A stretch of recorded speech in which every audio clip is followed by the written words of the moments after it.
మహబూబాబాద్ జిల్లా కొరవిలో సిపిఐ 3వ జిల్లా మహాసభలు ఘనంగా నిర్వహించారు. ఈ నేపథ్యంలో వందలాది మంది సిపిఐ కార్యకర్తలు భారీ ర్యాలీ చేపట్టారు. మానుకోట ఎర్రకోటగా మారాలంటూ పిలుపునిచ్చారు. సిపిఐ రాష్ట్ర కార్యదర్శి కోనంనేని సాంబశివరావు ఖమ్మంలో డిసెంబర్ 26న 100ఏళ్ల వేడుకలను లక్షలాది మందితో నిర్వహించబోతున్నామన్నారు. కమ్యూనిస్టు పార్టీ పుట్టిందే మనిషి కోసమని, మనుషులున్నంత కాలం ఎర్ర జెండా ఉంటుందన్నారు కోనంనేని. కమ్యూనిస్టులను పురిటిలోనే చంపాలని చూసిన భూజ్వాలు, పెత్తందారులు, కార్పొరేట్ శక్తులు ఎందరో కాలగర్భంలో కలిసిపోయారన్నారు ఆయన.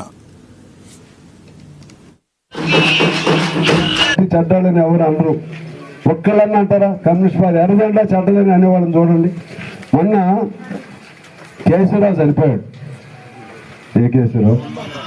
నంబాల కేశవరావు చంపారు. ఘోరాతి ఘోరంగా చంపారు. ఒక్కడనే అనుకున్నాడు, కానీ ఈ దేశంలో కొన్ని కోట్ల మంది అది కమ్యూనిస్టులు అన్యాయంగా చంపారు. కమ్యూనిస్టు బతికొండాలరా అని చెప్పి కమ్యూనిస్టు జెండా పట్టుకొని వాడు కూడా కొన్ని కోట్ల మంది కోరుకుంటున్నారు. కమ్యూనిస్టులు లేకపోతే ఈ దేశానికి, సమాజానికి రక్షణ లేదని చెప్పి కోరుకుంటా ఉన్నారు. అంటే అర్థం ఏంటి మనకి? ఆ పార్టీలు అవి మన పార్టీ జనం కోసం పుట్టిన పార్టీ. కానీ ఈ పేదాళ్ళకి ఆ రోజు మనం గెలవం, మంచిదే కానీ గెలవం. లేకపోతే ఆ ఎన్నికలు